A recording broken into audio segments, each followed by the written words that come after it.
Sasa wamefanya hayo machafuko kwa muda mwingi, huku mwenzake ambayo wako naye kwenye hilo tendo, kwenye hiyo kazi ya ndoa, anawaza kwamba wako pamoja kwenye connection au kwenye konexio moja, kumbe mwenzake yuko mbali.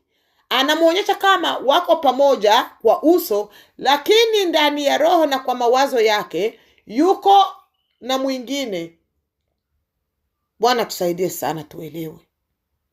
Anaweza kutenda hili tendo na mtu ambaye amekubaliwa kwa kimwili, lakini ndani ya fikra zake, kwa mawazo yake, anatenda lile tendo ambalo wako wanatenda pale, analitenda na mtu ambaye waliwahi kutembea naye zamani, au mtu ambaye anajisikia kichwani mwake au rohoni mwake. Bwana tusaidie sana. Ndipo Roho wa Bwana kaniambia watu hawa waambie wanaofanya